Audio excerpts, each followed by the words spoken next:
The following episode may contain inappropriate material. Listener discretion is advised.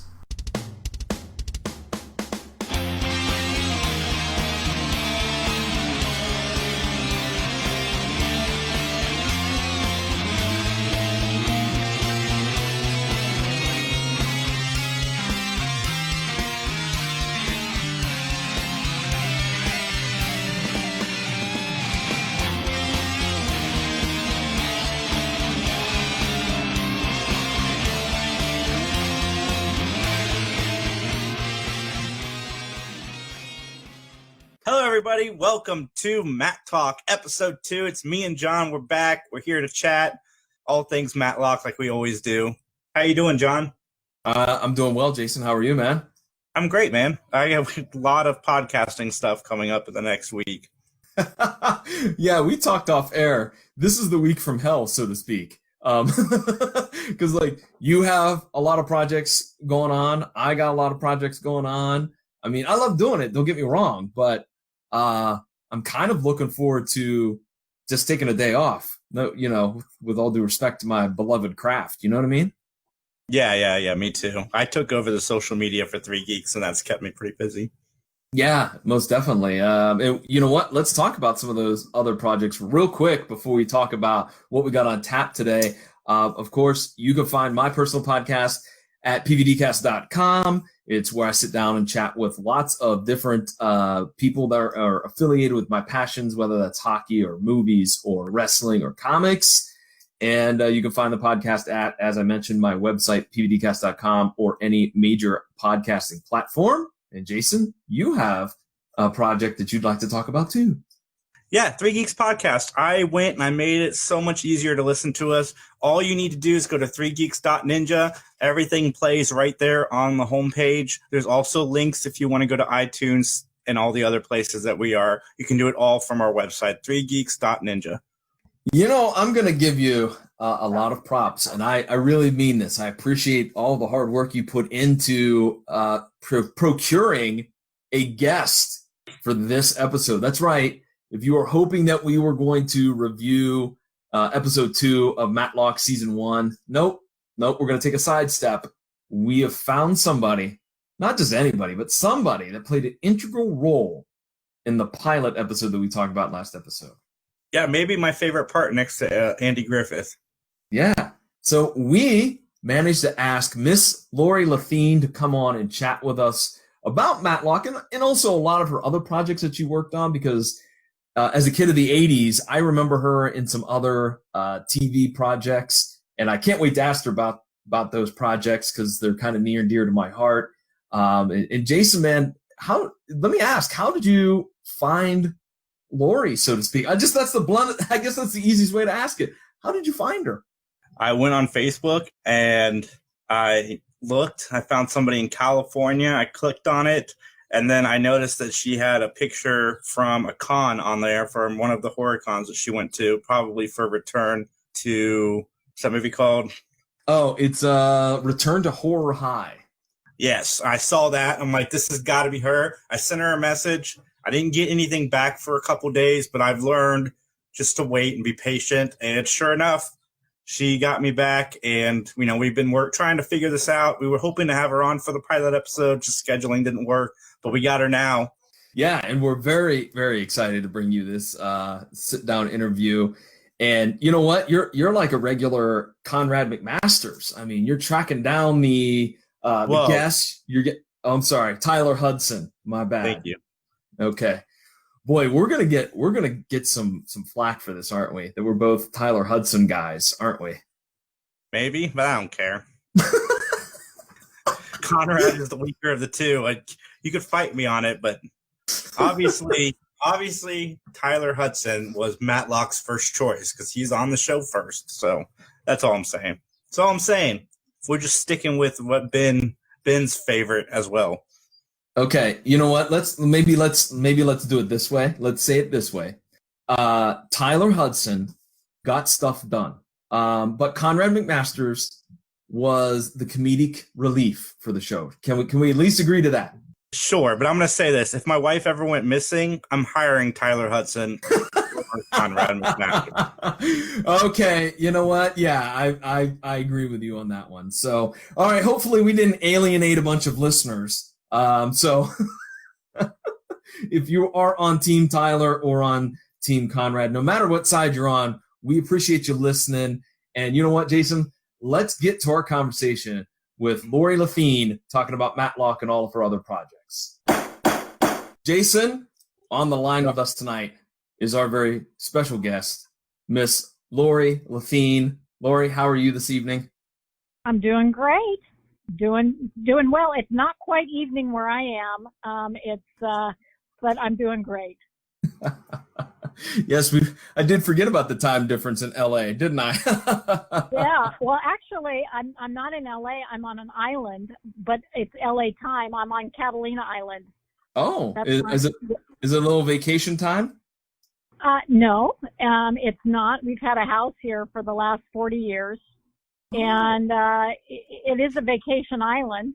But you know, I'm here usually during the summertime. Oh, that's cool. That's really cool. Yeah, it is. It's awesome. I would love to go to live on an island. It's it's good. You know, it's interesting because it's a party island. I mean, people come here to get wasted and have a good time. That's basically what it is. And so, you know, with this whole COVID thing going on, it's really hard to drink with a mask on. So, you know, I'm waiting to see if anybody comes up with something real interesting. Yes. How is the COVID situation on the West Coast, if I may ask real quick? Well, there's lots of new cases. Just from what I can tell you, they just opened up the island a couple of weeks ago. And what I can tell you, what I've experienced is that most people are not wearing their masks, and you know, they want to kind of go back to normal, even though it's not normal, you know. So it's interesting because, you know, I walk down the street and there's the beach and people sit on the beach, and you know, it's they're all kind of crowded up together. So that's kind of what's going on. That's how it is here in Ohio too. People walking around without their masks. People don't seem to care very much. You know what? Listen, I just do my thing, and you know, I'm not out to correct anybody, or you know, I just you know, kind of weave in and out as I see fit. My favorite thing is the mask that just covers the mouth, but the nose is still exposed. I see that a lot. I just go, yeah, okay. You know, so it sounds like we've got a lot of the same, no matter where we are. Very much so. Well, Lori, we've asked you to come on because, you know, we love the show Matlock, and you were in the very first episode, the pilot, and we want to talk about Matlock. I also have some questions about a few of your other projects because you've done a ton of things in your career. But I'm going to start off with a very easy question. How did you get started in acting?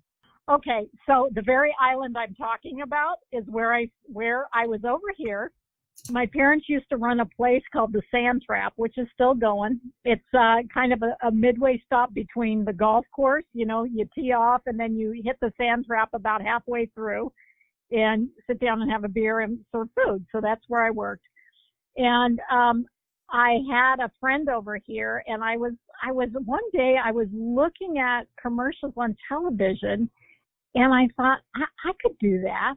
I could do that. It wasn't like I had always had this thing for acting, or I was, you know, a professionally trained actress. I just thought, you know what, I'm going to try this. It looks easy. I mean, you know, LA's not that far away. And so, like, you know, being as innocent and naive as I was, I just, I kind of made my way up there and started working. It was that easy. And you have done a ton of things. And one of the items that I noticed when I was doing some research is you did a lot of 1980s TV shows, like from, I mean, The A-Team, Murder, She Wrote, Different Strokes, Magnum P.I., Dukes of Hazzard, The Master, which, by the way, is a favorite of mine that most people forget about. But you've done it. No, I remember The Master as a kid. I was a kid and like ninjas. I mean, as a kid in the 80s. It was a show about Oh, ninjas. I know. Were you into Ninja Turtles? I have a respect for Ninja Turtles, but I wasn't so much into Ninja Turtles as much as just straight up ninjas. Ninja Turtles were a little bit later when I was probably in middle schools when those hit. So I was a little bit past the ninja phase by that point. Yeah. But as a little kid. Yeah. Good for you, man. Yeah, The Master. That not very many people remember that show. What was there a show that you wanted to get on that you never got the opportunity to? I think that I kind of wanted to do the Love Boat, not because I liked the show so much, but I kind of thought that I would be on a boat and I could like cruise around or something. But no, not really. I mean, I just, whatever came along, I was up for, Mm-hmm. It was an interesting time to be in show business, and it was fun. It was really fun. So last week we reviewed the first episode of Matlock, Diary of a Perfect Murder, and I'm watching the show, and the pilot has some rough moments in it, but the standouts were you, Keen, and Andy, and I was like, I am so excited to see more of her as Matlock's daughter, because I didn't remember the show very much, but you're only in this one episode. Tell me what it was like working on the show. It was great. Andy, okay, so Andy, he was a good guy. I've heard a lot of mixed things about him, but he was very, so, okay, let me back up a little bit. So the reason I was not their first choice to be Charlene, actually they wanted Linda Pearl, but from what I understand, this is what I was told, is that she had gotten another pilot, so she couldn't do it. So they went and they having auditions, and I auditioned, and I remember I auditioned, and then I got called back, and eventually I had to meet Andy, and I was really nervous, because I grew up watching Andy Griffith, and oh God, I love that show, Aunt Bee, and Barney and all that. So I went, and he lived in this, where he was living was kind of in this big sort of southern plantation house right down not too far, away from me, but it was big and it was huge, and it was like I was meeting this guy, and he was really nice, and so when I went to do the show, he like watched me. He would give me direction. He would say, why don't you try it this way, because I think it meant a lot to him. He wanted the show to go. And since he was the center of the show, he wanted to really make sure the people that surrounded him was the right fit, but I was not the first choice. So how did the change occur? I'm assuming from what you explained, Lori, was that maybe Linda Pearl's other pilot didn't go through and they decided to recast, or are you aware of what the decision process was for that? Well, I didn't know until they told me later that was kind of what the deal, that's what was told to me. Okay. So her pilot didn't go, and that's who they wanted. And you know what? She was great. I can totally see why they would have wanted her, because, she had a lot more experience than I did, and yeah, but from what I understand, I didn't really follow the show too much after that, but from what I understand, there was there was different Charlenes throughout the season. Yes, there were. Yes, we actually talked about that, Jason, didn't we? We thought for a while there were like multiple daughters to Ben Matlock. Yeah, it was kind of like a sideshow or something. It's like, okay, who's going to be Charlene this week? No, yeah. But no, but you know what? He was so particular about how it was going, because the show represented him, and I think that he felt that there was a lot of weight on his shoulders, and he really wanted it to go, the show. I can't say that I blame him. Definitely one of the highlights of the pilot, for sure. You've got some of the best laugh moments. Oh, thank you. Yes, we did enjoy the one particular scene where Ben takes his client into the men's room, and you follow suit, and the quip is, when the other gentleman comes in, it's okay, she's a lawyer, which was very, very humorous. We enjoyed that, didn't we, Jason? Yeah, absolutely. That's good. No, it was fun. It was a really fun show to work on, and I liked all the folks that worked on it, and listen, it was a learning ground for me. I mean, to work with someone like Andy who'd been in the show business for so long, I would ask him a lot of questions, like, how do you do this, or how, it was, and he was nice about it. Well, I'm going to ask about another role that you had in the movie The Day After, which many people may have forgotten about this film, but it was an ABC movie of the week about the nuclear war between Russia and the United States. So how did you end up getting the role of Denise for that project? Again, I auditioned, and they were looking for somebody that sort of had that Midwestern girl next door look. And okay. I guess at that time I fit the bill, and I read for it several times. And I got the role. I had no idea what I was getting into, by the way, because I didn't read the script. I wasn't given the script. I was just given the sides to the script, for my part. And so I didn't quite get what it was about, until I got the part. And, the director, Nicholas Meyer, is such a good guy. He had the vision. And so, he had a lot of people. He wasn't going for big names. He was just trying to go for what he thought would make the most sense within the story, because it was about the story, not so much about, the actors. And I recall a lot of, again, I was 7, I believe, when the movie came out, but I do remember that there was a lot of controversy surrounding the film because of the subject matter. So did you feel some of that buzz or that controversy while you were making the film, or was that kind of something that you didn't recognize until after filming had wrapped? Well, we tried to, as much as we could, keep it light on the set, because there was a lot of stuff. I mean, I had scenes where we were filming on actual missile silos, where there were nuclear missiles underneath on farms. Wow. Yeah. So, it's kind of like, wow, this is surreal. And most of my scenes took place on a pig farm. So, and it was a big pig farm. So, it was interesting. I did a lot of work in the cellar. So, it was like, I didn't really know what was going on within the bigger part of the film, because there was a lot of different separate stories that came together as this, there was the Jason Robards, and then there was, the family that I was in, on the pig farm. And, there was just different stories going on.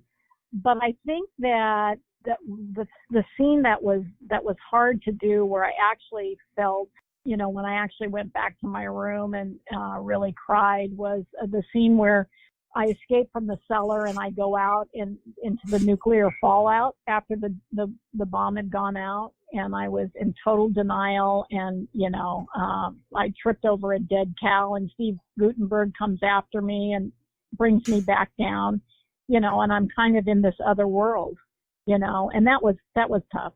That was a tough scene to do. Yeah, and from what I understand, a lot of people, including director Nicholas Meyer, claimed that they had some, I guess you could say, pessimism about things while doing research, while filming and whatnot. And I mean, obviously, it's a heavy subject material. And, during that time, let's be honest, that was a real threat to many of us. Yeah, it was interesting. And plus, after I escaped and went out into the nuclear fallout, then there was the scenes where I was in the gym, and, obviously I was sick and dying.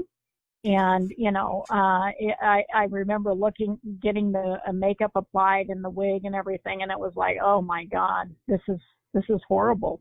This is, and it was filmed in a gym with other people that were laying there sick. And it was like, I just was like, oh my God, let's just get this over with. Let's just get this over with. Because, And we filmed for, pretty long, not a long time, but it was, it was a long time in Kansas. So there was, some days were much lighter on the set, and then there were the heavier days that were on the set. So yeah, it was interesting. Well, I'd like to just talk just a few more minutes here with you and talk about another project that I'm a huge fan of the source material. So I just want to ask real quickly, you also had a role on the after-school special, The Wave. Yes. So if I may ask, were you a fan of that book before getting the role, or was the fact that you got the role, then you kind of did some research and you read it, or what was your background with the story of The Wave? I didn't know anything about it. And so the way that I approached that, because that was one of my earlier roles, and, if I had to pick two roles that really have stayed with me, it's The Wave and The Day After. And so The Wave, I just let it unfold as it did in the story. I didn't do much research on it because I wanted to live it out as the story went along. And that was a real eye-opener for me, because it was based on an experiment in Palo Alto. And so, these both of these stories have, even though they were made quite some time ago, both of the films, it's still as prevalent today, if not so more prevalent today. And it saddens me that these are still things that are being talked about.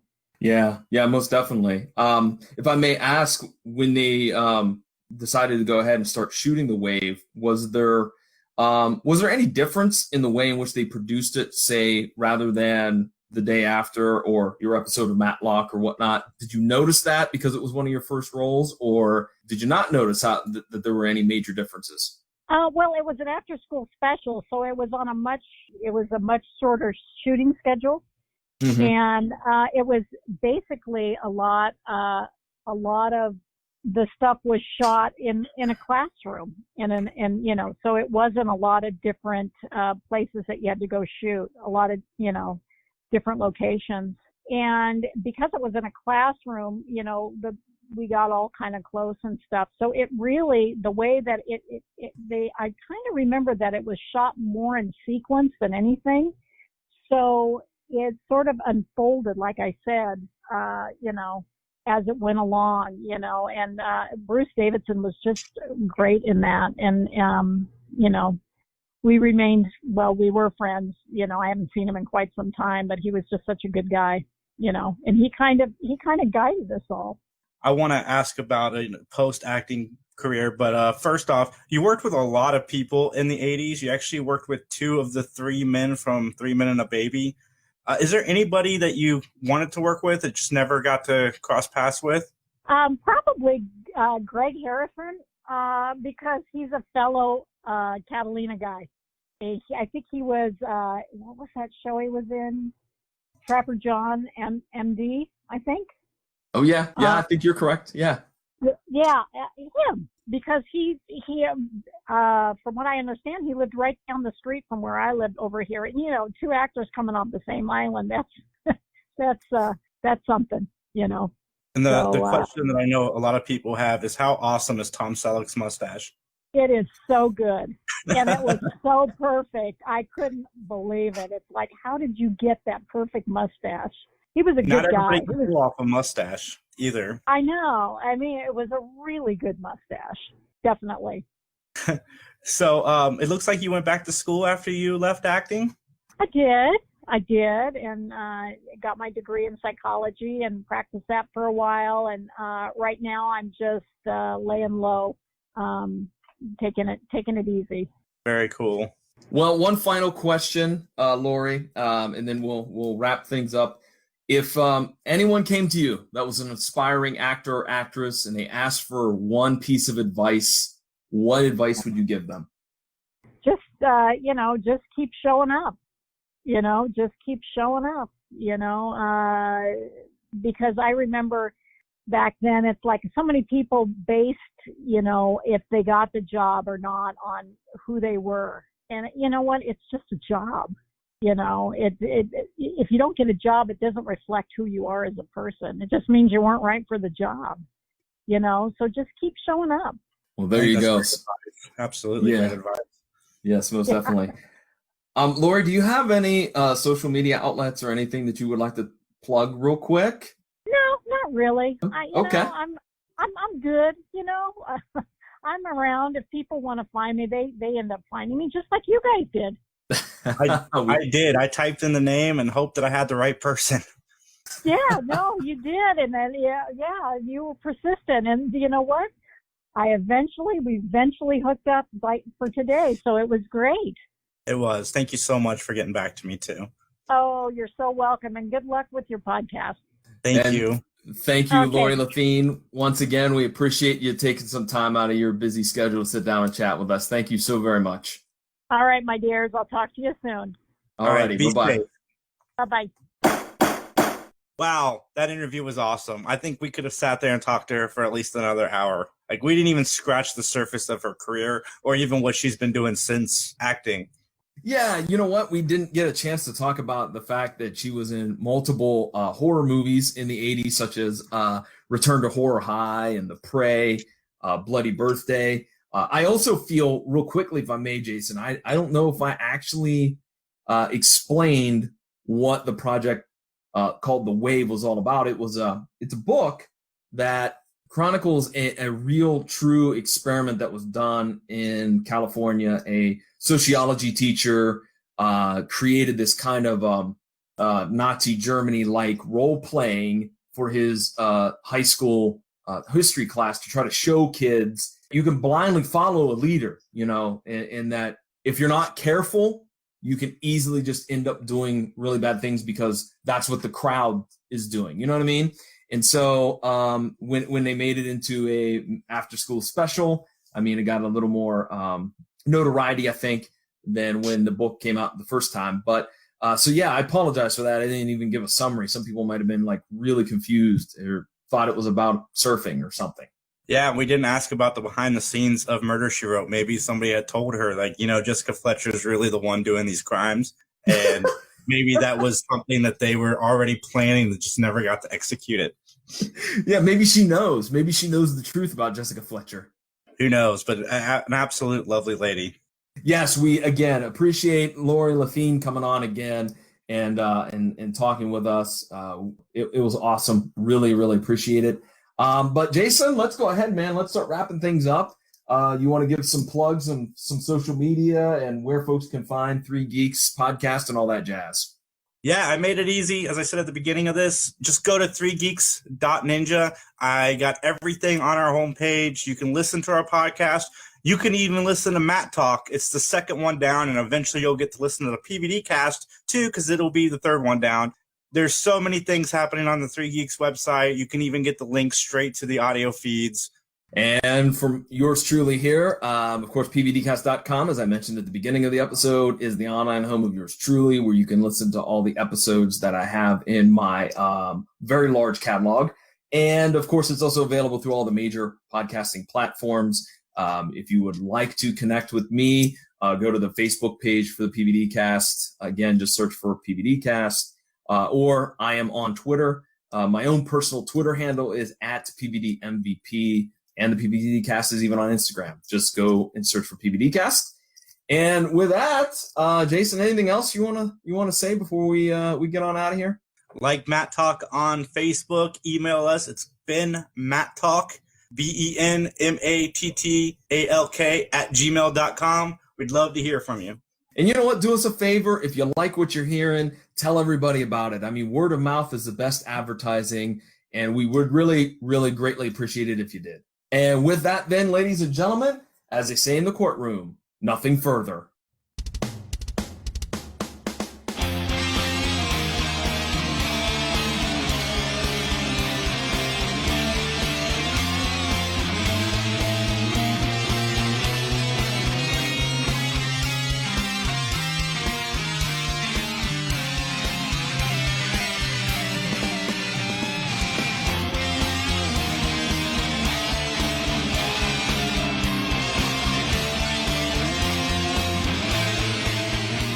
following has been a joint production of the Three Geeks Podcast and John Orlando Enterprises, LLC. Copyright 20.